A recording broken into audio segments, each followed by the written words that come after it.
Hello बच्चों, a very good evening. उम्मीद करते हैं आप सभी लोग स्वस्थ होंगे और अपनी पढ़ाई में व्यस्त होंगे। तो बच्चों, अब तक हम डिस्कशन कर चुके हैं सिंपल डिफ्यूजन का, and now we come to the discussion of facilitated diffusion. क्या मतलब होता है फैसिलिटेटेड डिफ्यूजन का, हम ऑलरेडी देख चुके हैं। Diffusion of a substance across plasma membrane with the help of a specific transport protein is called as facilitated diffusion. बच्चों, बेसिकली ये टू टाइप्स का होता है, जैसे कि आप बोर्ड पर देख पा रहे हैं, channel mediated and carrier mediated. Channel protein की हेल्प से होने वाला फैसिलिटेटेड डिफ्यूजन कहलाता है चैनल मीडिएटेड फैसिलिटेटेड डिफ्यूजन, जबकि कैरियर प्रोटीन की हेल्प से होने वाला फैसिलिटेटेड डिफ्यूजन कहलाता है carrier mediated facilitated diffusion. Channel mediated diffusion बच्चों टू टाइप्स का होता है, गेटेड एंड नॉन गेटेड। ये जो चैनल्स होते हैं बच्चों, चैनल प्रोटीन्स को टनल प्रोटीन्स भी बोला जाता है। अभी हम उनका स्ट्रक्चर देखेंगे। तो बच्चों क्या होता है, इनके स्ट्रक्चर में एक टनल शेप्ड स्ट्रक्चर होता है, जहां से होकर के स्पेसिफिक आयंस या पोलर मॉलिक्यूल्स का मूवमेंट होता है। Is that clear? ये दो टाइप्स के होते हैं, गेटेड एंड नॉन गेटेड। कुछ ऐसे होते हैं जिनमें गेट है ना टाइप का स्ट्रक्चर होता है, जिस तरह से गेट से हम किसी रूम को क्लोज कर सकते हैं। यहां पर गेट होता है जिससे आयन चैनल बंद या ओपन हो सकता है, क्लोज या ओपन हो सकता है। Is that clear? ऐसे आयन चैनल्स को क्या बोलते हैं? गेटेड। और जिनका गेट नहीं होता है उन्हें बोलते हैं non gated. Is that clear? Simple. इन्हें लीकी चैनल्स भी कहा जाता है बच्चों, इन्हें लीकी चैनल्स भी कहा जाता है। ध्यान रखिएगा। Carrier mediated diffusion two types का होता है, यूनिपोर्ट। कैरियर प्रोटीन और चैनल प्रोटीन में बच्चों बेसिकली स्ट्रक्चरल डिफरेंस होता है। कैरियर प्रोटीन, जैसा कि नाम से हिंट मिल रहा है, it carries a molecule from one side of the plasma membrane to another side. Plasma membrane के अक्रॉस ये मॉलिक्यूल्स को ट्रांसफर करता है from one side to another, carry करता है, इसलिए carrier mediated. Is that clear? Carrier protein बोलते हैं इसको। टू टाइप्स का होता है बच्चों, carrier mediated facilitated diffusion. Uniport, जैसा कि नाम से हिंट मिल रहा है, यूनि मींस वन, एक सिंगल मॉलिक्यूल का सिंगल डायरेक्शन में ट्रांसफर होगा अक्रॉस प्लाज्मा मेम्ब्रेन। को ट्रांसपोर्ट, को यानी साथ साथ, तो दो मॉलिक्यूल्स या आयंस का बच्चों एक साथ ट्रांसफर होगा अक्रॉस प्लाज्मा मेम्ब्रेन। अगर सेम डायरेक्शन में हो दोनों का ट्रांसफर तो सिम्पोर्ट, और अगर ऑपोजिट डायरेक्शंस में हो तो एंटीपोर्ट। आइए बच्चों, इन्हीं सारे एस्पेक्ट्स को हम डिटेल में डिस्कस करते हैं वन बाय वन। तो सबसे पहले हम बात करने जा रहे हैं किसकी? चैनल मीडिएटेड फैसिलिटेटेड डिफ्यूजन की बात करने जा रहे हैं। तो देखिएगा आप, ये है एक आयन चैनल, देख रहे हैं आप, ये व्हाइट कलर में आपको शो किया गया है, फॉस्फोलिपिड बाइलेयर। उसके अंदर एम्बेडेड है एक आयन चैनल प्रोटीन, है ना, सिंपल। इसे टनल प्रोटीन भी बोलते हैं, क्योंकि आप देख सकते हैं इसके स्ट्रक्चर में सेंट्रल पार्ट में एक टनल शेप्ड स्ट्रक्चर बना हुआ है। तो बच्चों, ये जो आयन चैनल्स होते हैं, फॉर एग्जांपल सोडियम चैनल, तो सोडियम चैनल एक ऐसा प्रोटीन है बच्चों जिससे होकर के सिर्फ और सिर्फ केवल किसका ट्रांसफर हो सकता है, किसका ट्रांसपोर्ट हो सकता है? सोडियम आयंस का। These ion channels are very highly specific, highly specific. Potassium channel से सिर्फ कौन से आयन का ट्रांसपोर्ट होगा? पोटेशियम आयंस का। कैल्शियम चैनल से होकर के किसका ट्रांसपोर्ट होगा? केवल कैल्शियम आयंस का। So first of all, these transport proteins, these ion channels are highly specific, number one. Number two, ये दो टाइप्स के हो सकते हैं, gated and non gated. For example, ये जो आप डायग्राम देख रहे हैं, ये है नॉन गेटेड, इसमें कोई गेट जैसा स्ट्रक्चर नहीं है, डोर जैसा कोई स्ट्रक्चर नहीं है। Is that clear? तो ये है नॉन गेटेड। अब गेटेड में क्या होगा? फॉर एग्जाम्पल, डायग्रामेटिकली समझिएगा, अगर सपोज बच्चों यहां पर ये इस तरह का एक स्ट्रक्चर बन जाए, है ना, इस तरह का एक स्ट्रक्चर बन जाए, सपोज जो एक गेट का काम करे, ये इस तरह का गेट है ना, ये गेट बंद हो सकता है, ओपन हो सकता है ना, ओपन क्लोज, है ना। तो ऐसा आयन चैनल क्या कहलाता है? Gated ion channel. तो आप पढ़ेंगे ह्यूमन फिजियोलॉजी में, neural control and coordination chapter में बच्चों, कई तरह के आयन चैनल्स होते हैं। For example, VGC, voltage gated channels, LGC, ligand gated channels, MGC, mechanically gated channels. Getting the point? So there are many different types of gated ion channels also. Is that clear? तो अभी हम उस detail में नहीं जाएंगे, आप इन सब के बारे में पढ़ेंगे जब आप क्या पढ़ेंगे? Nerve impulse conduction, nerve impulse conduction. Is that clear? तो सिंपल ध्यान रखेंगे, टू टाइप्स के आयन चैनल्स होते हैं, gated and non gated. Ion channels का ये जो टनल शेप्ड स्ट्रक्चर देख रहे हैं बच्चों, ये पाथ होता है नैरो एंड फिक्स्ड, है ना, टनल शेप्ड स्ट्रक्चर। जबकि अगर हम इसको कंपेयर करें बच्चों कैरियर मीडिएटेड से, किससे कंपेयर करें? Carrier mediated facilitated diffusion. तो बेसिक डिफरेंस ये है बच्चों, जो कैरियर प्रोटीन है उसका जो वर्किंग है वो डिफरेंट होता है आयन चैनल से। आयन चैनल्स के प्रोटीन्स का शेप फिक्स रहता है even during transport of specific ions और polar molecules. Is that clear? लेकिन जो बच्चों कैरियर प्रोटीन होता है ना, क्या होता है, उससे एक साइड से मॉलिक्यूल बाइंड करता है फ्रॉम हायर कॉन्सेंट्रेशन साइड, फिर उसका शेप चेंज होता है और मॉलिक्यूल को दूसरी साइड ट्रांसफर कर दिया जाता है। तो यहां मॉलिक्यूल का, प्रोटीन मॉलिक्यूल का, ट्रांसपोर्ट प्रोटीन का शेप क्या हो रहा है ड्यूरिंग ट्रांसपोर्ट प्रोसेस? चेंज हो रहा है, शेप चेंज हो रहा है। So that is the basic difference. ठीक है, नाउ ये टू टाइप्स का होता है बेसिकली, यूनिपोर्ट एंड को ट्रांसपोर्ट। को ट्रांसपोर्ट टू टाइप्स का होता है, सिम्पोर्ट एंड एंटीपोर्ट। डायग्राम से सारी बातें क्लियर हो रही है, ध्यान दीजिएगा। यूनि मींस वन, तो सिंगल मॉलिक्यूल। फॉर एग्जांपल ये एक प्रोटीन है, ट्रांसपोर्ट प्रोटीन, जिसका नाम होता है बच्चों ग्लूट। ग्लूट का फुल फॉर्म क्या है आप देख सकते हैं, GLU means glucose, glu means glucose and T for transporter. So this is a glucose transporter and it is a uniporter of glucose. ये ग्लूकोज का ट्रांसफर कर रहा है, देखिए बच्चों, from one side of the plasma membrane to outside, है ना, other side. Suppose ये है ECF, extra cellular fluid side, और यहां अंदर की तरफ है साइटोप्लाज्म। अगर बाहर ग्लूकोज का कॉन्सेंट्रेशन ज्यादा है तो ये higher concentration to lower concentration glucose का क्या कर देगा, ट्रांसपोर्ट कर देगा। याद रखिएगा बच्चों, ये जो चैनल प्रोटीन्स या कैरियर प्रोटीन्स होते हैं which help in facilitated diffusion, ये खुद कभी कंसंट्रेशन ग्रेडियंट क्रिएट नहीं करते हैं बच्चों। Getting the point? ये सिर्फ क्या करते हैं, कंसंट्रेशन ग्रेडियंट के अलोंग स्पेसिफिक मॉलिक्यूल्स का ट्रांसपोर्ट करवाते हैं, यानी उनके ट्रांसपोर्ट में हेल्प करते हैं। They simply provide a path, वो सिर्फ एक रास्ता प्रोवाइड कर रहे हैं for the movement of polar molecules और charged ions across plasma membrane. क्योंकि हमने देखा प्लाज्मा मेम्ब्रेन में फॉस्फोलिपिड बाइलेयर होता है जिसकी टेल्स कैसी होती हैं, non polar. Is that clear? तो यहां पर ये स्पेसिफिक पोलर मॉलिक्यूल्स या चार्ज आयंस के ट्रांसपोर्ट में हेल्प करते हैं ये प्रोटीन्स। ठीक है, सिम्पोर्ट की अगर हम बात करें बच्चों, आप देख सकते हैं to substances A and B, इन दोनों का ट्रांसपोर्ट सेम डायरेक्शन में किया जा रहा है, this is called as symport. और अगर अपोजिट डायरेक्शंस में हो, for example C and D, C अंदर आ रहा है सेल के, D बाहर जा रहा है, तो ये क्या क्या लाएगा, एंटीपोर्ट। तो आइए बच्चों, अब हम इनके स्पेसिफिक एग्जांपल्स लेते हैं। फॉर एग्जांपल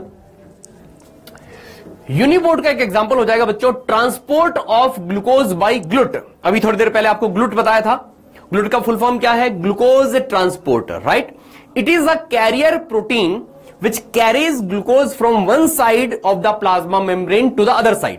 कौन सी साइड से कौन सी side, from higher concentration side to the lower concentration side। तो ध्यान दीजिएगा, फॉर एग्जांपल बच्चों ये लिखा हुआ PM means plasma membrane, ECF यानी एक्स्ट्रा सेलुलर फ्लूइड, साइटोप्लाज्म ये है इनसाइड ऑफ द सेल, ये है outside of the cell. Now suppose बच्चों ECF में ग्लूकोज का कॉन्सेंट्रेशन ज्यादा है, अंदर कंपैरेटिवली कम है, तो from higher concentration to side to lower concentration side ये मॉलिक्यूल, ये कैरियर प्रोटीन ग्लूकोज का ट्रांसफर कर देगा, ट्रांसपोर्ट कर देगा। तो यहां से सपोज ग्लूकोज ने बाइंडिंग किया सबसे पहले ECF साइड में, एक्स्ट्रा सेलुलर साइड में, तो यहां से बाइंड करने के बाद इसका शेप देखिए बच्चों क्या हो गया, change.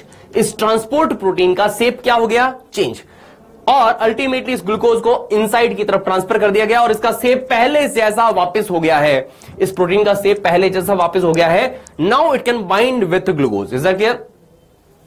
Now it can bind with glucose. एक बात और ध्यान रखिएगा बच्चों, ये ग्लूकोज मॉलिक्यूल को किसी भी साइड से बाइंड कर सकता है, आइदर फ्रॉम साइटोप्लाज्मिक साइड और फ्रॉम एक्स्ट्रा सेलुलर साइड। है ना मजेदार बात? अब आपके दिमाग में डाउट आना चाहिए, सर फिर तो ये अंदर से बाहर भी बाइंड कर सकता है। हाँ बिल्कुल, और जिस साइड से पहले बाइंड कर जाएगा ग्लूकोज को, दूसरी साइड ये ट्रांसफर कर देगा, क्योंकि इसका ग्लूकोज बाइंड करते इसका शेप चेंज और ग्लूकोज दूसरी साइड ट्रांसपोर्ट। अब बच्चों एक डाउट आना चाहिए आपके माइंड में, एक लॉजिकल डाउट आना चाहिए कि सर फिर इसका मतलब तो ये low concentration to high concentration भी ट्रांसफर कर देगा बच्चों, लेकिन नेट मूवमेंट जो होगा ना बच्चों, नेट मूवमेंट वो always from high concentration side to low concentration side होगा। इसे समझिएगा बात को ध्यान से। फॉर एग्जाम्पल बच्चों, प्लाज्मा मेम्ब्रेन में सबसे पहली बात, एक सिंगल ग्लूट मॉलिक्यूल हो ऐसा नहीं है। Suppose there are 4 GLUT molecules, ठीक है, suppose there are 4 GLUT molecules, तो पता है क्या होगा, जिस साइड कॉन्सेंट्रेशन ज्यादा होगा ग्लूकोज मॉलिक्यूल्स का, कॉन्सेंट्रेशन का मतलब क्या होता है, amount of a substance, amount of A solute present in unit volume of the solution, very simple. तो जिस साइड ग्लूकोज का कॉन्सेंट्रेशन ज्यादा है उस साइड पर यूनिट वॉल्यूम में ग्लूकोज मॉलिक्यूल्स का नंबर ज्यादा है, तो इस बात की प्रोबेबिलिटी ज्यादा होगी, इस बात की संभावना ज्यादा होगी कि ग्लूकोज पहले कौन सी साइड से बाइंड करेगा, from outside. Is that clear? तो एक्स्ट्रा सेलुलर साइड से पहले बाइंड करेगा और जिस साइड से पहले बाइंड करेगा सेप चेंज और वो अंदर चला जाएगा। तो सपोज मान लीजिए 10 ग्लूट मॉलिक्यूल्स है प्लाज्मा मेम्ब्रेन में, तो ऑन एन एवरेज पता है suppose per unit time 1 second में सपोज 8 मॉलिक्यूल्स ग्लूकोज के बाहर से अंदर आ रहे हैं और 2 मॉलिक्यूल्स ग्लूकोज के अंदर से बाहर जा रहे हैं, तो नेट रिजल्ट क्या रहा? 6 molecules of glucose are moving in. तो नेट मूवमेंट किस डायरेक्शन में हो रहा है? From high concentration side to low concentration side. तो याद रखिए इस तरह से मैकेनिज्म काम करता है। ठीक है, सो दैट इज। अच्छा एक बात बताएं, ये इस ट्रांसपोर्ट प्रोटीन ने कितने मॉलिक्यूल्स का एक साथ ट्रांसपोर्ट किया? Only 1 and only in 1 direction. Is that clear? Net movement तो एक ही डायरेक्शन में, from high concentration to low concentration, very simple. तो इस मैकेनिज्म को बोलते हैं बच्चों यूनिपोर्ट। Is that clear? उसी तरह से बच्चों यहां पे ध्यान से दीजिएगा। अच्छा एक बात और पढ़ते हैं बच्चों, आप ह्यूमन फिजियोलॉजी में बताई जाती है आपको कि इंसुलिन क्या करता है? Insulin maintains blood glucose levels, right? Insulin का काम होता है, insulin hormone is secreted by pancreas gland, right? पढ़ा होगा आपने। इंसुलिन क्या करता है? ब्लड ग्लूकोज लेवल को मेंटेन करता है। ठीक है, कैसे मेंटेन करता है? After having food, after meals, जब ब्लड ग्लूकोज कॉन्सेंट्रेशन बढ़ जाया करता है तो ये जो सेल्स होती हैं उनकी परमिएबिलिटी को बढ़ा देता है for glucose uptake, specially for example adipocytes which are cells of adipose tissue, fat cells जिन्हें बोलते हैं, जिनमें फैट्स का स्टोरेज होता है। Is that clear? And muscle cells. बच्चों क्या होता है? वहां पर पाया जाता है ग्लूट, और आगे आप पढ़ेंगे ह्यूमन फिजियोलॉजी। ग्लूट भी कई सारे टाइप्स के होते हैं बच्चों, for example GLUT 1, GLUT 2, GLUT 3, GLUT 4, अलग अलग टिश्यूज में अलग अलग टाइप के ग्लूट पाए जाते हैं। कुछ होते हैं इंसुलिन डिपेंडेंट, कुछ होते हैं इंसुलिन इंडिपेंडेंट। तो ये ग्लूट 4 जो होता है बच्चों, फॉर एग्जांपल जो कि एडिपोसाइट सेल्स में यानी फैट सेल्स में पाया जाता है, ये glucose dependent, sorry insulin dependent होता है। अब कैसे काम करता है मैकेनिज्म समझिएगा बात को। फॉर एग्जांपल ये है एक एडिपोसाइट सेल, इसकी मेम्ब्रेन में प्रेजेंट है यहां पर इंसुलिन रिसेप्टर। तो यहां पर सबसे पहले ये इंसुलिन हार्मोन मॉलिक्यूल है, ये आया और इंसुलिन ने बाइंड किया किसके साथ? इंसुलिन रिसेप्टर के साथ। तो क्या होता है? जैसे इंसुलिन रिसेप्टर के साथ बाइंड करता है ना बच्चों, इस प्रोटीन का शेप होता है चेंज। इस प्रोटीन का जब शेप चेंज होता है तो नाउ यहां पर क्या होता है? इसका एक एंजाइमेटिक पार्ट, इनर पार्ट में एंजाइम होता है, तो एंजाइमेटिक एक्टिविटी एक्टिवेट हो जाता है, जिसका अल्टीमेट रिजल्ट ये होता है बच्चों कि यहां से है ना, through a series of reactions, यहां से सीरीज ऑफ रिएक्शंस स्टार्ट होता है और जिसका अंतिम नतीजा यहां से सीरीज ऑफ रिएक्शंस स्टार्ट होता है बच्चों। सिंपल सी बात है, और जिसका फाइनल रिजल्ट ये होता है कि सेल के अंदर पड़े होते हैं बच्चों वेसिकल्स। क्या पड़े होते हैं? वेसिकल्स। वेसिकल्स क्या होते हैं बच्चों?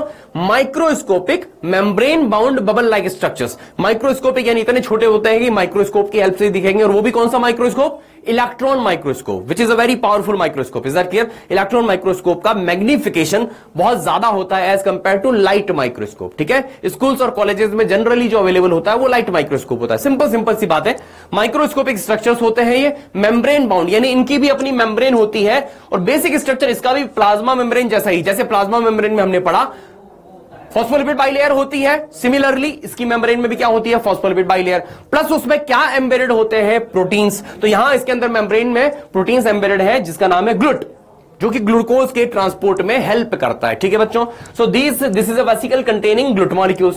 तो क्या होता है जब इंसुलिन आता है, इंसुलिन रिसेप्टर के साथ बाइंड करता है, तो it initiates, it triggers a series of reactions, जिसका एंड रिजल्ट, जिसका फाइनल रिजल्ट ये होता है बच्चों कि जो वेसिकल्स अंदर पड़े होते हैं सेल के अंदर, ये जाकर के किसके साथ फ्यूज कर जाते हैं? ये जाकर के किसके साथ फ्यूज कर जाते हैं? प्लाज्मा मेम्ब्रेन के साथ। तो सपोज पहले प्लाज्मा मेम्ब्रेन में, सपोज बच्चों पहले प्लाज्मा मेम्ब्रेन में थे 5 ग्लूट मॉलिक्यूल्स या 10 ग्लूट मॉलिक्यूल, सपोज 10 थे, अब कितने हो गए? 40।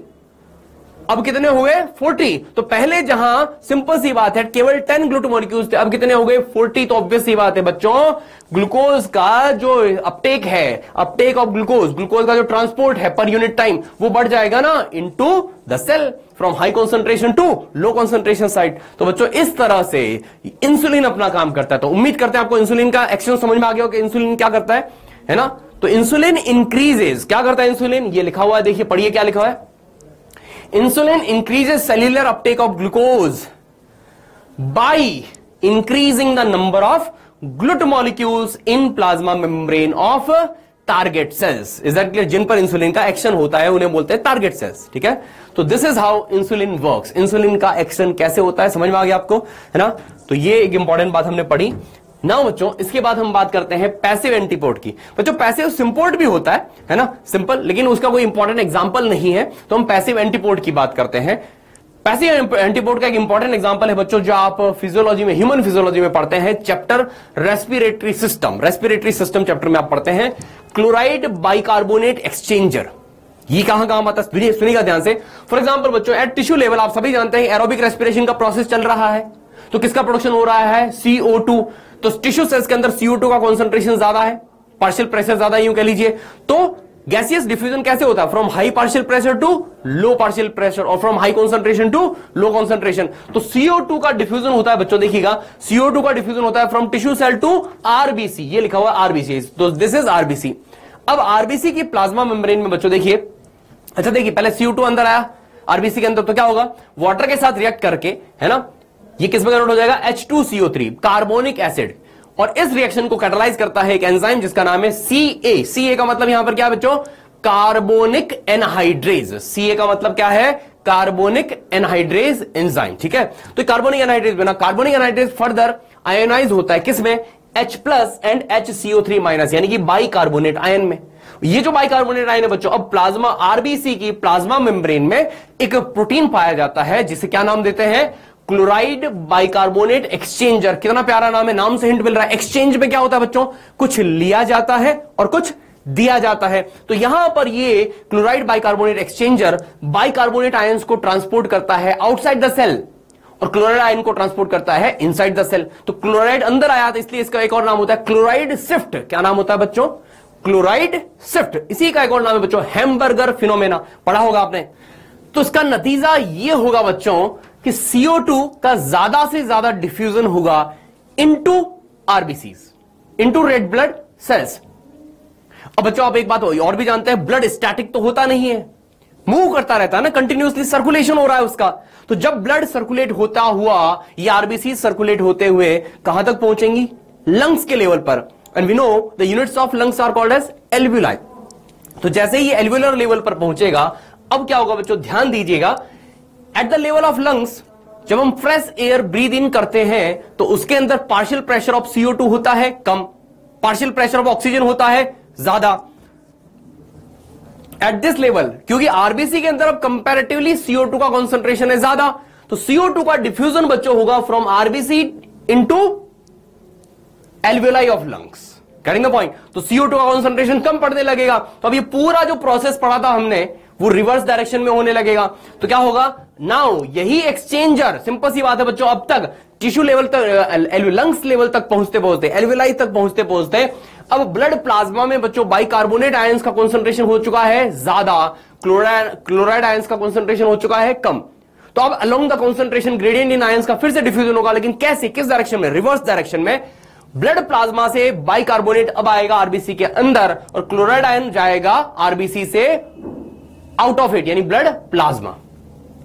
तो बच्चों रिजल्ट क्या होगा, जैसे ही बाइकार्बोनेट आयन ज्यादा से ज्यादा अंदर आएंगे, H+ आयंस के साथ रिएक्ट करके, कंबाइन करके क्या बनाएंगे, H2CO3 कार्बोनिक एसिड।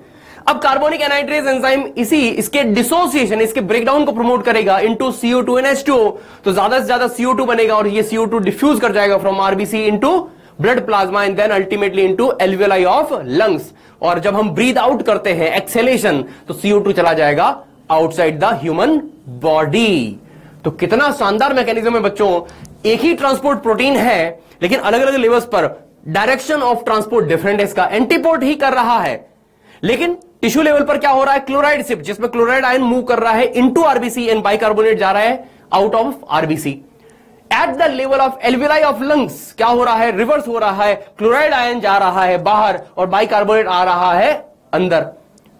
तो क्या कर रहा है, दोनों आयंस को ये रिवर्स डायरेक्शन में ट्रांसपोर्ट कर रहा है, इसलिए हमने इसको किसका क्या बोला, antiporter. This is an example of antiporter. Is that clear, simple. तो याद रखिएगा बच्चों, और ये क्योंकि अलोंग कॉन्सेंट्रेशन ग्रेडियंट ही हो रहा है ये ट्रांसपोर्ट, तो ये पैसिव ट्रांसपोर्ट ही कहा जाएगा। This is example of facilitated diffusion, carrier mediated facilitated diffusion, और उसमें भी किसका एग्जांपल है, एंटीपोर्ट का एग्जांपल है बच्चों। ठीक है बच्चों, तो हम आगे बढ़ते हैं। और आप याद कीजिए, चार्ट बनवाया था आपको, चार्ट में हमने देखा था कि ब्रॉडली पैसिव ट्रांसपोर्ट प्रोसेसेस को हमने टू कैटेगरीज में क्लासिफाई किया था, डिफ्यूजन एंड ऑस्मोसिस। तो डिफ्यूजन के सारे जो टाइप्स हमने पढ़ लिए हैं बच्चों, और अब हम आते हैं ऑस्मोसिस की तरफ। ओके, सो ऑस्मोसिस का डिस्कशन हम करने जा रहे हैं। क्या होता है ऑस्मोसिस, देखिएगा। First of all, it is a special type of diffusion in which net movement of solvent और वाटर मॉलिक्यूल्स, हम जानते हैं लिविंग ऑर्गेनिजम्स के अंदर सॉल्वेंट कौन है बच्चों, water. So it is a special type of diffusion in which net movement of solvent और water molecules occurs from a less concentrated solution to a more concentrated solution across a semi-permeable membrane or a selectively permeable membrane। आइए बच्चों, क्या है इसको समझते हैं। इसी बात को हम स्पेसिफिकली समझते हैं with the help of specific examples. For example बच्चों, सपोज एक यू शेप्ड ट्यूब लिया है हमने, इसके सेंटर में क्या पड़ा हुआ है, एसपीएम। एसपीएम क्या है, सेमी परमिएबल मेम्ब्रेन। और आपको टाइप्स ऑफ मेम्ब्रेन्स बताए जा चुके हैं बच्चों। सेमी परमिएबल मेम्ब्रेन वो होता है बच्चों जो सॉल्वेंट मॉलिक्यूल्स को तो पास होने देता है, लेकिन सॉल्यूट मॉलिक्यूल्स को या सॉल्यूट पार्टिकल्स को पास नहीं होने देता है। फॉर एग्जांपल आर्टिफिशियल मेम्ब्रेन से कुछ ऐसी, फॉर एग्जांपल सेलोफेन मेम्ब्रेन और parchment paper, is that clear? These are examples of semi permeable membranes. तो बच्चों सपोज दोनों साइड हमने क्या लिया है, NaCl का aqua solution of sodium chloride, aqua solution of sodium chloride. दोनों साइड कंसंट्रेशन इक्वल है, 1 मोलर 1 मोलर। वॉल्यूम भी हमने इक्वल लिया, सपोज 1 लीटर 1 लीटर। तो ये इक्विलिब्रियम इस तरह से हमें नजर आएगा। लेकिन बच्चों सपोज हमने ऐसा किया कि एक साइड तो हमने जो कंसंट्रेशन लिया है वो है 1 मोलर और दूसरी साइड है 2 मोलर इनिशियली शुरुआत में, और वॉल्यूम दोनों का इक्वल लिया 1 लीटर 1 लीटर। तो पता है क्या हुआ, आफ्टर सम टाइम, थोड़े समय बाद क्या होगा पता है आपको, देयर विल बी क्योंकि बच्चों ये सेमी परमिएबल मेम्ब्रेन है, तो इससे होकर के सॉल्यूट पार्टिकल्स यानी Na+ and Cl- ion, sodium and chloride ions का ट्रांसपोर्ट तो होने वाला नहीं है। तो सिर्फ किसका मूवमेंट होगा, ओनली सॉल्वेंट मॉलिक्यूल्स यानी कि वाटर। तो वाटर अब किस डायरेक्शन में जाएगा, there will be net movement of water molecules from less concentrated solution to a more concentrated solution. तो there will be net movement of water from left side to right side, 1 molar to 2 molar, इस तरह direction में net movement of water होगा बच्चों यहां पर। और ये नतीजा बनेगा यहां पर, है ना, ये नतीजा हमें देखने को मिलेगा। So there will be net movement of water from less concentrated solution to more concentrated solution. Is that clear? तो ये इस डायरेक्शन में there will be net movement बच्चों, नेट मूवमेंट इस डायरेक्शन में होगा और ये फाइनल रिजल्ट हमें देखने को मिलेगा। यहां पर सॉल्यूशन का लेवल बढ़ जाएगा। तो ये जो लेवल है देखिए, इसके अबव एक्स्ट्रा हाइट कितनी है, एक्स्ट्रा हाइट h। तो बच्चों फिजिक्स का अगर सिंपल सा फॉर्मूला अप्लाई करें तो ये जो एक्स्ट्रा हाइड्रोस्टैटिक प्रेशर, वाटर जो है ना एट रेस्ट जो प्रेशर एग्जर्ट करता है, वाटर कॉलम जो रेस्ट पर प्रेशर एग्जर्ट करता है, उसे हम कहते हैं hydrostatic pressure. And this is given by the formula बच्चों h rho z। h is the height, rho is density of the liquid and g is acceleration due to gravity. Simple. तो ये extra pressure इतना बच्चों यहां पर ये exert करेगा ऊपर से। खैर, तो बच्चों ये हुआ यूं कि नेट मूवमेंट किस डायरेक्शन में हुआ, from less concentrated solution to more concentrated solution. अब बच्चों इसी प्रोसेस को अगर हमें रोकना हो सपोज, तो लगाइए दिमाग, अगर हम चाहते हैं ये प्रोसेस ना हो तो क्या करना पड़ेगा हमें, मोर कॉन्सेंट्रेटेड सॉल्यूशन की साइड अगर बच्चों हम एक पिस्टन लगा दें, प्रेशर लगा दें, तो ये प्रोसेस रुक सकता है। लेकिन जितना प्रेशर लगाना पड़ेगा टू प्रिवेंट ऑस्मोसिस, उसी प्रेशर को कहा जाता है बच्चों ऑस्मोटिक प्रेशर। तो कैसे डिफाइन करेंगे हम ऑस्मोटिक प्रेशर को, देखिएगा लिखा हुआ है यहां पर, it is the minimum extra pressure required to be applied on the side of more concentrated solution to prevent the occurrence of osmosis. यानी कि इस डायग्राम में अगर आप देखें, मोर कॉन्सेंट्रेटेड सॉल्यूशन कौन सा साइड है, राइट साइड, 2 मोलर। इस साइड हम जितना प्रेशर लगाएं, इतना प्रेशर लगाएं कि ऑस्मोसिस ना हो पाए, there is no net movement of water from left side to right side, तो ऑस्मोसिस नहीं होगा। उस एक्स्ट्रा प्रेशर को हम क्या बोलेंगे, osmotic pressure. And that will be of course equal to this h rho z। Okay बच्चों, तो that is the definition of osmotic pressure. और अब बच्चों एक और वर्ड आता है सिंपल, ऑस्मोलैरिटी। एक ही बात को हम बच्चों 2 डिफरेंट तरीकों से बोल सकते हैं, है ना, उसके लिए कुछ टर्मिनोलॉजी एक्स्ट्रा जाननी पड़ती है। तो फॉर एग्जांपल एक और टर्म आता है बच्चों, ऑस्मोलैरिटी। क्या होता है, मोलैरिटी वर्ड का सिंपल सा मीनिंग होता है बच्चों, आप केमिस्ट्री में पढ़ते हैं, what is molarity, number of moles of a solute present in 1 litre of solution. Okay, what is osmolarity? पढ़िएगा, it refers to the total number of moles of osmotically active particles, osmotically active solute particles present in 1 litre of the solution. और mathematically it is given by the formula molarity into want house factor. अब molarity तो आपको पता है, ये want house factor क्या होता है बच्चों, इसकी थोड़ी सी बात करते हैं। तो बेसिकली बच्चों आपको पता होना चाहिए, हम सॉल्यूट्स को 2 कैटेगरीज में डिवाइड कर सकते हैं बच्चों, ionisable and non ionisable. Ionisable for example जिनका आयोनाइजेशन हो सकता है, फॉर एग्जाम्पल NaCl। आप सभी जानते हैं NaCl is an ionic compound. जब हम उसको एक्वा सॉल्यूशन में डिसॉल्व करते हैं तो बच्चों it breaks up into Na+ and Cl- ions. तो ये कैसा सोल्यूट है? Ionisable solute.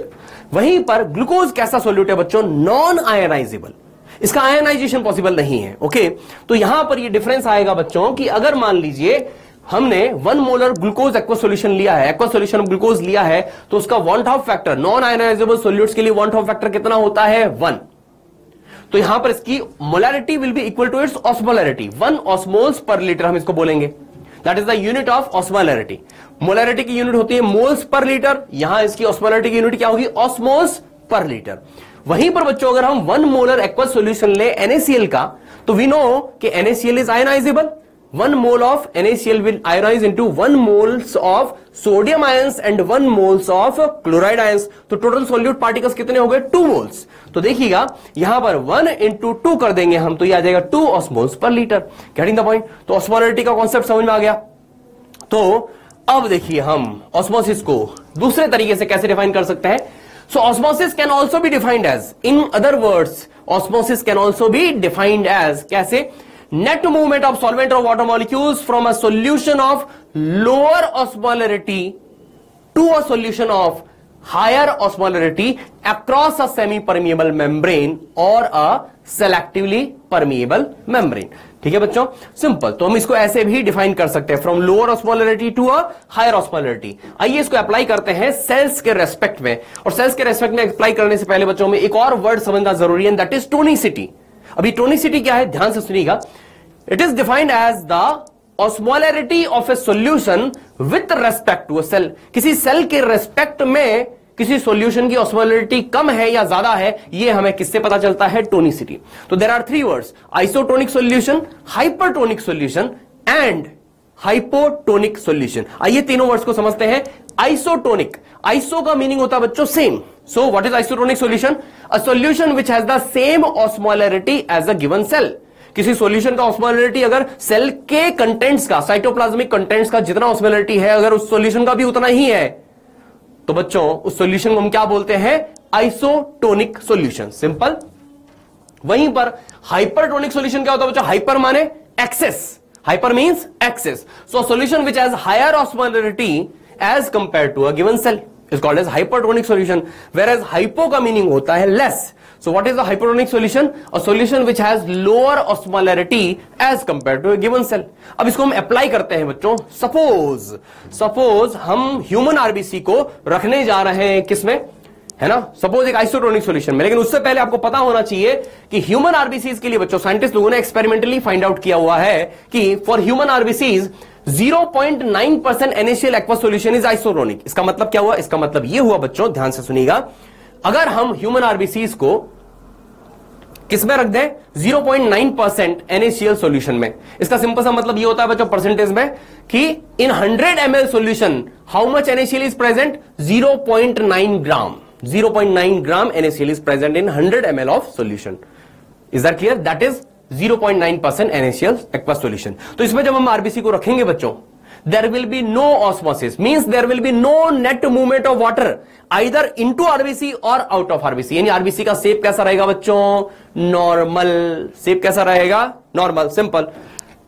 उसी तरह से बच्चों D5W, what is D5W? Dextrose 5% in water. बच्चों dextrose is another name for glucose. Dextrose glucose का ही दूसरा नाम है बच्चों, ये कुछ अलग चीज नहीं है। ग्लूकोज तो नाम सभी ने सुना होता है, ग्लूकोज शुगर।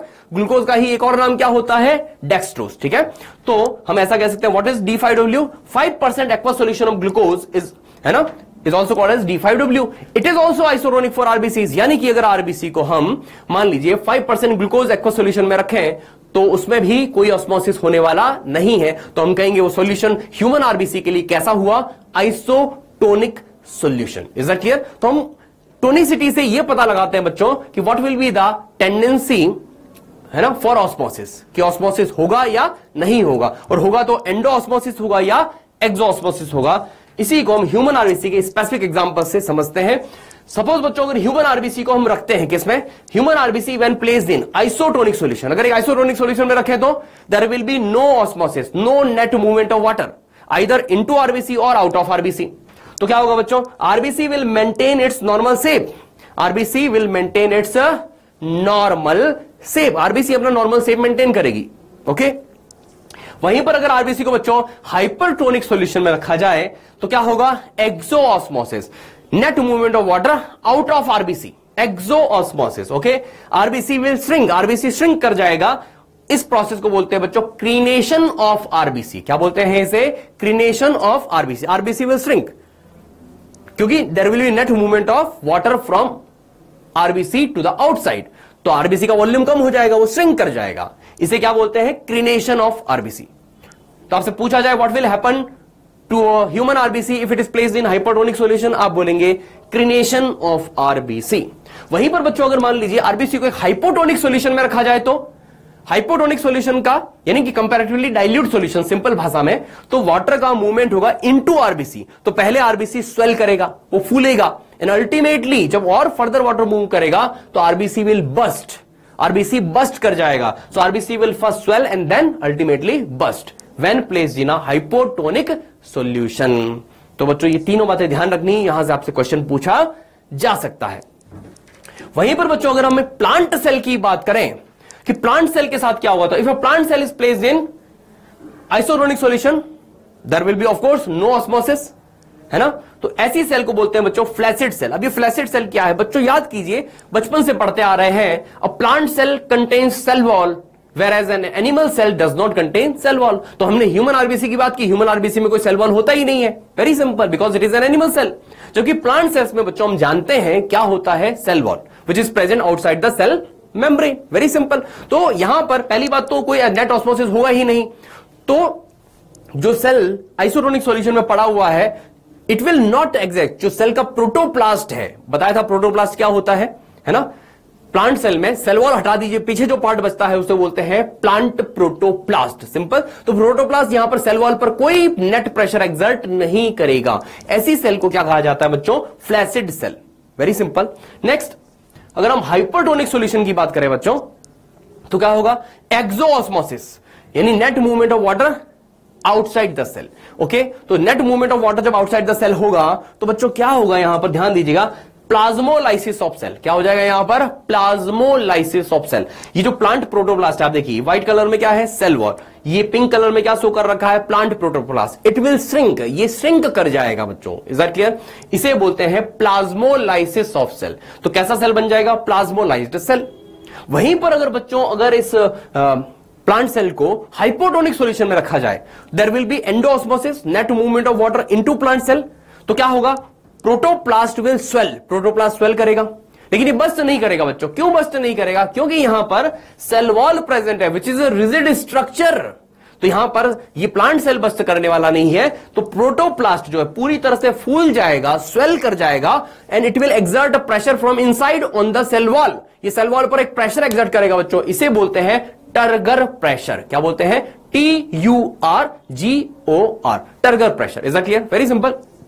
तो यहां पर बच्चों, और ये जो सेल है इसे कहा जाएगा टर्जिड सेल। क्या कहा जाएगा इसे, टर्जिड सेल। तो इनके बारे में हम बच्चों एक बार फिर से डिटेल में बात करेंगे, कहां पर, प्लांट फिजियोलॉजी में हम इस पे डिटेल में बात करेंगे। Is that clear. फिलहाल इतना सा ध्यान रखने की आपको जरूरत है, बस इतनी सी बात। डिफरेंस आपने नोटिस किया, अगर एनिमल सेल को सच एज ह्यूमन आरबीसी को हम हाइपोटोनिक सॉल्यूशन में रखें, it will first swell and then burst, जबकि प्लांट सेल बस्ट करने वाला नहीं है, क्योंकि उसमें क्या पाया जाता है, cell wall which is a rigid structure. इतनी सी बेसिक बात। तो ये है डिफरेंस बच्चों इन दोनों में। और अब इसके बाद बच्चों हमने चार्ट जो बनवाया था आपको देखिए, उसमें पैसिव ट्रांसपोर्ट प्रोसेसेस का हमने डिस्कशन कर लिया है। And now we come to active transport processes, और उसमें सबसे पहले हम बात करने वाले किसकी, एक्टिव ट्रांसपोर्ट की। So we come to active transport. What is active transport? Transport of a substance across plasma membrane against its concentration gradient. Point to be noted बच्चों, अगेंस्ट इट्स कॉन्सेंट्रेशन ग्रेडियंट, है ना, against its concentration gradient. तो किसी भी molecule या ion का बच्चों against concentration gradient अगर ट्रांसपोर्ट किया जा रहा है तो सबसे पहली बात नेचुरल टेंडेंसी के अकॉर्डिंग है या नेचुरल टेंडेंसी के अगेंस्ट है?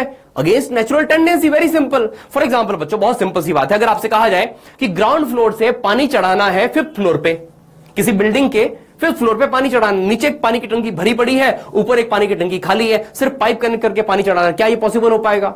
आप सभी जानते हैं बिल्कुल पॉसिबल नहीं हो पाएगा ऐसे तो, सिंपल वे में, राइट? बिकॉज नीचे जो पानी पड़ा है उसकी पोटेंशियल एनर्जी कम है, ऊपर हाइट पर पोटेंशियल एनर्जी ज्यादा है, तो लो पोटेंशियल एनर्जी से हाई पोटेंशियल एनर्जी पे वाटर का ट्रांसपोर्ट इस तरह सिंपल वे में पाइप कनेक्ट करके पॉसिबल नहीं है। लेकिन हम ऐसा कर सकते हैं with the use of motor. पानी की मोटर चला दो। ये मोटर क्या है? मोटर इज अ पंप जो क्या करेगा, लो पोटेंशियल एनर्जी से भी पानी को पिक करके ऊपर भेज सकता है। लेकिन आप सभी जानते हैं बच्चों, ये जो मोटर है ये ऐसे ही चलता है या इलेक्ट्रिसिटी कंज्यूम करता है? इलेक्ट्रिसिटी कंज्यूम करता है, यानी इस प्रोसेस में क्या कंज्यूम हो रहा है बच्चों? एनर्जी कंज्यूम हो रहा है। तो of course active transport process कैसा होता है? एनर्जी कंज्यूमिंग प्रोसेस होता है। तो पहली बात आपको यह समझ में आनी चाहिए, it is N energy consuming transport process. ठीक है बच्चों। अब बेसिकली एक्टिव ट्रांसपोर्ट जो है कितने टाइप्स का होता है? 2 टाइप्स का होता है। कौन कौन से? Primary active transport and secondary active transport. Both primary and secondary active transport processes occur against concentration gradient and energy is consumed in both। But बच्चों एक बेसिक डिफरेंस है और वो ये कि in primary active transport energy is consumed directly in the form of ATP, whereas in secondary active transport energy is consumed indirectly in the form of ion gradient. कैसे? आइए specific example से इस बात को समझते हैं।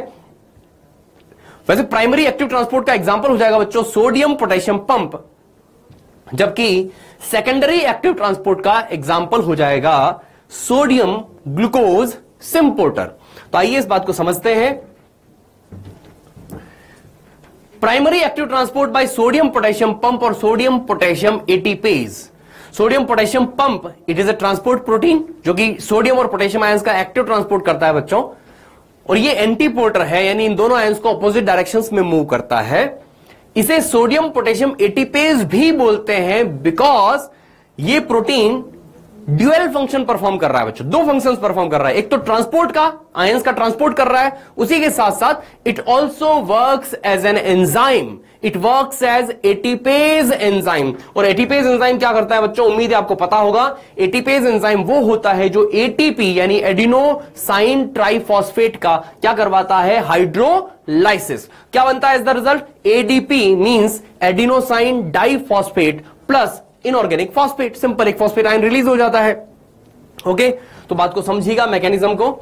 यहां पर क्या होता है? ये जो ट्रांसपोर्ट प्रोटीन है सबसे पहले, है ना, यहां पर बाहर की तरफ है, यहां पर है ECF extra cellular fluid side, और अंदर की तरफ क्या है बच्चों? साइटोप्लाज्म। अंदर की तरफ है साइटोप्लाज्म। Is that clear? तो साइटोप्लाज्मिक साइड में बच्चों सोडियम आयन का कॉन्सेंट्रेशन होता है लो, ECF में सोडियम आयन कॉन्सेंट्रेशन होता है ज्यादा। तो सोडियम आयंस को मूव करता है फ्रॉम साइटोप्लाज्म टू ECF यानी low concentration to high against concentration gradient.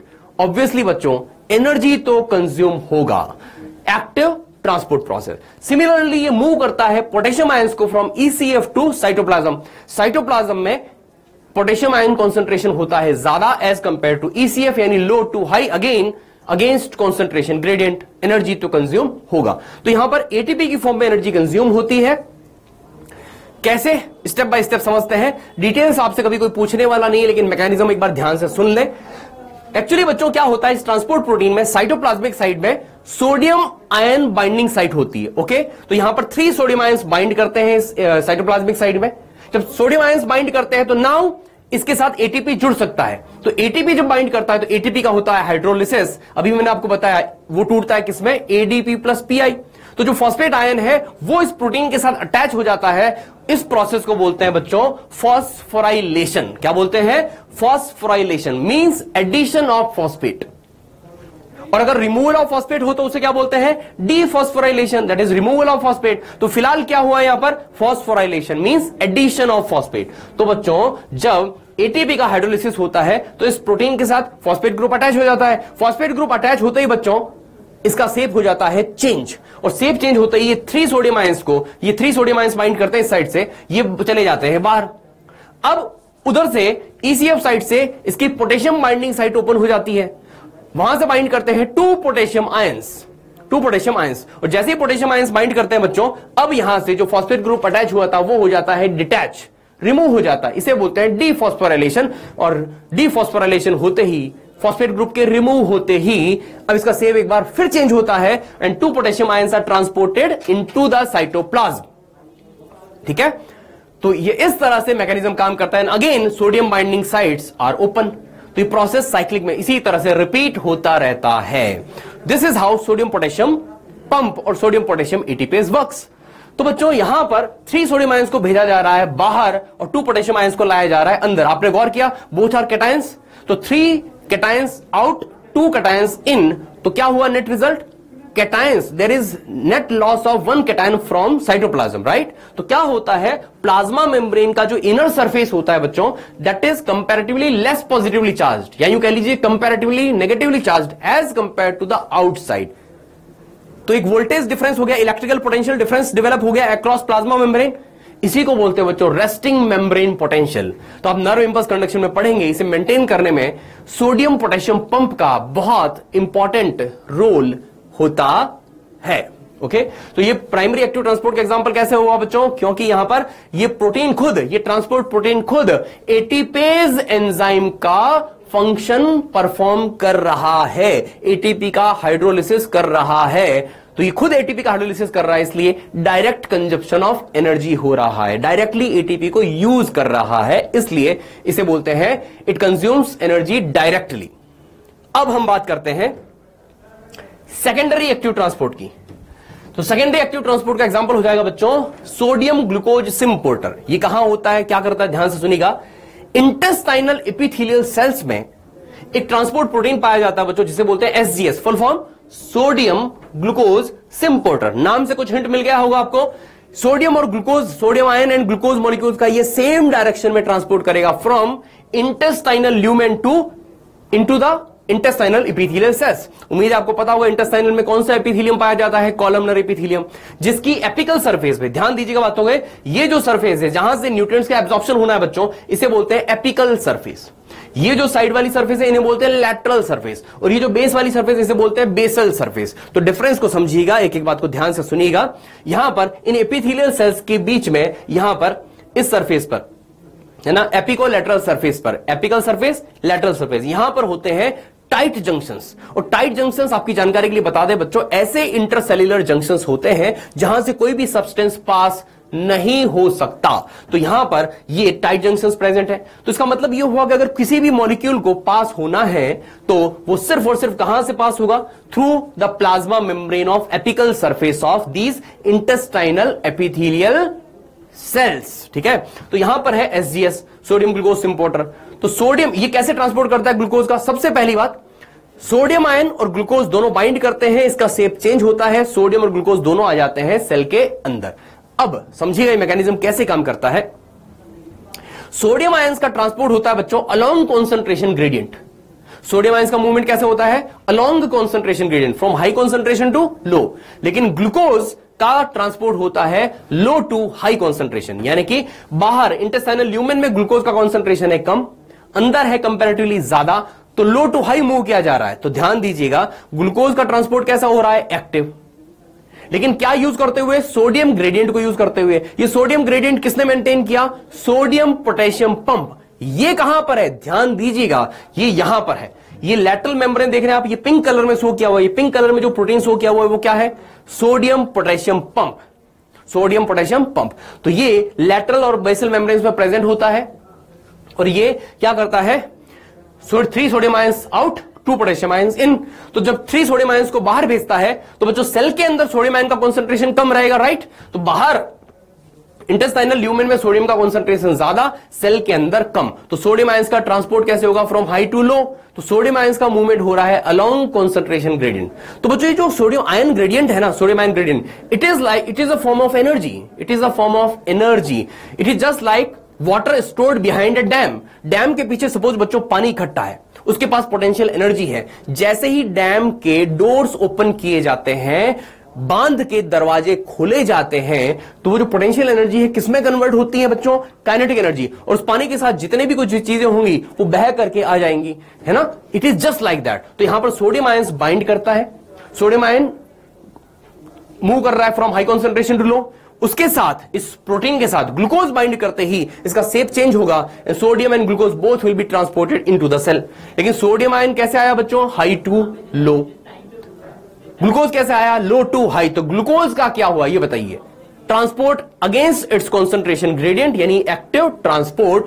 लेकिन बच्चों ये जो प्रोटीन है ये काम किस बेसिस पे कर रहा है, सोडियम ग्रेडियंट के बेसिस पर काम कर रहा है। और मत भूलिएगा कि सोडियम ग्रेडियंट क्रिएट किसने किया, सोडियम ग्रेडियंट क्रिएट किसने किया, इस सोडियम पोटेशियम पंप ने। यानी कि ये जो सेकेंडरी एक्टिव ट्रांसपोर्ट मैकेनिज्म है वो किस पर डिपेंडेंट है, प्राइमरी एक्टिव ट्रांसपोर्ट पर डिपेंडेंट है। Is that clear. तो इस तरह से ये मैकेनिज्म काम करता है। और फिर एक बार सेल के अंदर आने के बाद अब सेल के अंदर ग्लूकोज का कॉन्सेंट्रेशन ज्यादा है, तो high concentration to low concentration. ये सेल्स के नीचे यहां पर होता है बच्चों इंटरस्टिशियल स्पेस, और फिर होती है कैपिलरीज, सिंपल। तो यहां पर आ जाएगा molecule with the help of GLUT. Intestinal epithelial cell के बेसल मेम्ब्रेन पर क्या होता है, ग्लूट, ग्लूकोज ट्रांसपोर्टर। तो ये ट्रांसपोर्ट कर देगा glucose from high concentration to low, और फिर अल्टीमेटली कैपिलरीज में चला जाएगा बच्चों। सिंपल सी बात है, क्योंकि ब्लड कंटिन्यूअसली सर्कुलेट कर रहा है, ब्लड के अंदर ग्लूकोज कॉन्सेंट्रेशन कम है, तो from high concentration to low concentration again GLUT molecules की हेल्प से which are present in the epithelial cell, simple squamous epithelial cells of capillaries, ये चला जाएगा ब्लड में, और ब्लड में पहुंचते ही सर्कुलेट होकर के बॉडी की सेल्स को ये ट्रांसफर कर दिया जाएगा। तो इस तरह से बच्चों हमने ग्लूकोज की जर्नी को देखा। सपोज बहुत सिंपल सी बात, आपने चावल खाए, चावल के अंदर क्या होता है, starch. Starch is a polymer of glucose, ठीक है। तो सलाइवरी अमाइलेज एंजाइम की हेल्प से बच्चों उस स्टार्च का डाइजेशन हुआ, वो किसमें टूटा, ग्लूकोज में। तो ग्लूकोज अब कहां पहुंचा, इंटेस्टाइन में, इंटेस्टाइनल ल्यूमेन में पहुंचा। तो यहां से ग्लूकोज का ट्रांसपोर्ट हो गया inside the epithelial cell, inside intestinal epithelial cell with the help of SGS, means sodium glucose symporter. Is that clear? तो आपसे सवाल पूछा जा सकता है कि transport of glucose into intestinal epithelial sales occurs by, first option simple diffusion, second facilitated diffusion, third primary active transport, fourth secondary active transport. तो आपका आंसर होना चाहिए secondary active transport. Okay, so this is secondary active transport process बच्चों, ठीक है। तो आप simple ways में याद रख सकते हैं कि वो जो हमने पढ़ा था कि primary active transport versus secondary active transport में जो डिफरेंस था, उसमें हम ऐसा कह सकते हैं, secondary active transport is dependent on primary active transport. याद रखिएगा, सेकेंडरी एक्टिव ट्रांसपोर्ट किस पर डिपेंड करता है, प्राइमरी एक्टिव ट्रांसपोर्ट। यानी सिंपल, अगर ये सोडियम पोटेशियम पंप नहीं होगा तो ये भी काम करने वाला नहीं है। और इसी का बच्चों एक मेडिकल साइंस में एप्लीकेशन बताएं आपको कि सोडियम ग्लूकोज सिम्पोर्टर, आपने देखा होगा जब किसी पर्सन को डिहाइड्रेशन हो जाता है तो उसे ORS दिया जाता है, ओरल रिहाइड्रेशन सॉल्यूशन, यस और नो। उसमें अब गौर कीजिएगा, ग्लूकोज के साथ साथ सोडियम आयंस भी होते हैं, ग्लूकोज के साथ साथ सोडियम आयंस भी होते हैं, बिकॉज इंटेस्टाइनल एपिथेलियल सेल्स में जो ग्लूकोज का मूवमेंट होता है that is with the help of sodium glucose symporter, और वो तभी काम करेगा जब सोडियम आयंस भी बाइंड करेंगे। So that is the application in medical science of this fact. Is that clear? और बच्चों इसके बाद अब हम आते हैं उस चार्ट में, देखिएगा आप, active transport processes broadly two types के थे, active transport and vesicular transport. So now we will be talking about vesicular transport.